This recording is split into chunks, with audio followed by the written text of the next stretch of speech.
मैं हरियाणा का हूं और हरियाणा का लड़का वो भी गजब का होता है और अध्यापक भी गजब का होता है। और इससे पहले यहाँ कोई नेता बैठे हो तो मैं नेता पर एक टिप्पणी करना चाहूंगा। मेरे शहर के एक नेता ने सोचा चुनाव आ रहा है तो पहला वोट उससे मांगू जो दे दे। बड़ी कोशिश की, इधर उधर नजर मारी, किसी पर भरोसा नहीं। वह नेताजी को किसी पर भरोसा नहीं होता।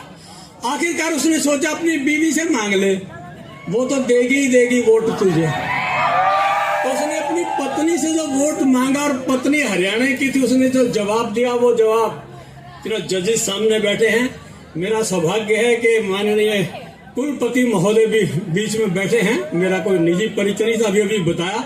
तो लीजिए मैं एक आपको छंद सुनाता हूँ कि नेता पत्नी से बोले वोट मुझे देना प्रिय, अब के जो जीता तुझे दुनिया घुमाऊंगा। पत्नी तू नक्के बोली झूठे वादे करते हो, साड़ी तो दिलाते नहीं दुनिया घुमाऊंगा। नेता बोला मान जा, नेता बोला मान जा, नहीं तो मैं विरोधी की घराली को ले आके तेरी सौतन बनाऊंगा। पत्नियों बोली वो विरोधी साड़ी दे गया है और कह गया है आजा मंत्री बनाऊंगा। महिलाओं को ऐसे हल्के में मत लेना। और मैं तो वही हरियाणा का हूँ। कवि सम्मेलन में खूब तालियां बजी और तालियां बजने के बाद जब मैं मंच से बाहर गया तो मेरे साथ क्या हुआ, एक शराबी गणी जोड़ते मिरते चिपट गया और वहां के लिपट गया। बोला वारे पंडित लक्ष्मी चंद, तू तो मंच पे छा जा है, तना सुन के जी सा आ जा है।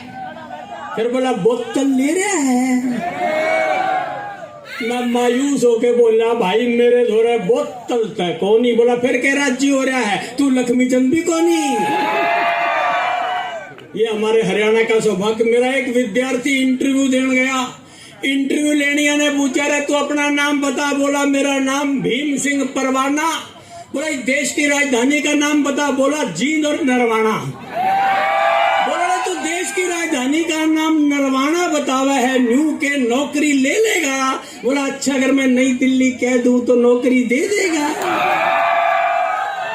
ये हमारे यहाँ का विद्यार्थी पूछा मास्टर जी ने, छोरे यो बता दुर्घटना और दुर्भाग्य में क्या फर्क है। बोला गुरुजी मान लो क्लास में आ रहे हो, आते आते कुआं में पड़ गए, ये तो होगी दुर्घटना, और आप लिकड़ के फिर हमारी क्लास में आ गए तो हमारा दुर्भाग्य है।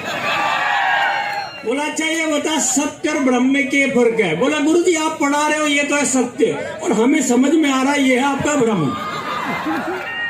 इस तरह के हमारे यहाँ के लड़के होते हैं। मुझे याद है कि आज तो कॉलेज एजुकेशन में खास तौर से अगर हम पीजी छोड़ दें वो भी साइंसेज में, तो आज कॉलेज का लड़का नकल के पीछे उतनी मारा मारी नहीं करता जितना 11वीं 12वीं में। मुझे याद है मैं रोहतक में प्रिंसिपल था, सोनीपत से रोज आता था। रास्ते में पेपर के दिनों में ऐसा सीन देखता कि सारी सड़क भरी होती।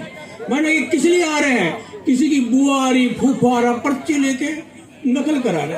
तब मैंने एक कविता लिखी थी, वो आपके सामने सुना देता हूँ। इतना ही समय मैं समझता हूँ आप बर्दाश्त कर सकेंगे कि अंग्रेजी का था इम्तिहान, अंग्रेजी का था इम्तिहान और हर छोरा अपनी गोद में ले रहा नकल का पूरा सामान। वो छोरा बोला गुरुजी कहो तब पेपर कर लूं। मैं उसका इशारा समझ गया। बोला गुरुजी कहो तो पेपर कर लूं। मेरे का मन न करे, तू मन में मरवावेगा।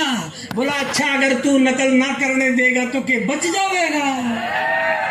इतने में बाहर से आवाज आई रहे मोलड़ लिख, पहले में लिख एम। वो मोलड़ बोला एम में मात्रा छोटे की लाऊंगा कि बड़े की। बोला रे हिंदी कोनी अंग्रेजी से अंग्रेजी लिख एम, ए एम एम लिख ए। मोलड़ बोला ए की स्पेलिंग बोल। बोला तेना यही भी ना लिखना आता। बोला आता तो फिर तन्ने क्यों बोलाता। बोला न्यू कर रहे, 2 डंडे खड़े करके उनके सर भिड़ा दे और उनके भीतर के डंडा फंसा दे। बोले अंग्रेजी सा के पुलिस उसका थाना, मैं बोला यो से देशा में देश हरियाणा। भाई अगले दिन था संस्कृत का इम्तिहान और मोल्लड़ के चेहरे पे मुस्कान ने मुस्कान। बोला आज तो संस्कृत का पेपर इतना बढ़िया करके आया हूँ, अगर पंडित लक्ष्मी चंद भी सुथरा करके आया हूँ। पेपर में आ गया सर्वे भवन्तु सुखिना और मन ने लिख दी कि सर्वे करने पे पता चला है कि भवन्तु ऋषि के आश्रम में कोई सुखी ना। सर्वे संतु निरामया, सर्वे करने पे पता चला है सारे संत लोग निरी माया में लिप्त हैं। सर्वे भद्राणी पश्यन्तु, सारे भद्र लोग पशु हैं। इस तरह करके लोटम पोट पेपर में धर के 500 का नोट मोल्लड़ चल पड़ा यूनिवर्सिटी और फिट कराया गोट।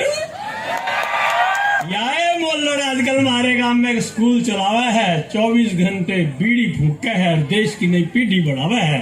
और मेरा छोटा भाई जो फर्स्ट क्लास फर्स्ट आया था उसे स्कूल में रिक्शा चलावा है। इस तरह हरियाणा के फौजी भाइयों पूरा मुल्क सुख शांति से चल रहा है। कारगिल की चोटियां ने तो तब संभालियो, थारे बालका ने ये मोल्लड़ संभाल रहा है, थारे बालका ने मोल्लड़ संभाल रहा है, थारे बालका ने मोल्लड़ संभाल रहा है। धन्यवाद, आपने मुझ अकिंचन को यहाँ इतना सुना। पीछे से कार्यक्रम तैयार है, बाजे बज रहे हैं। मैं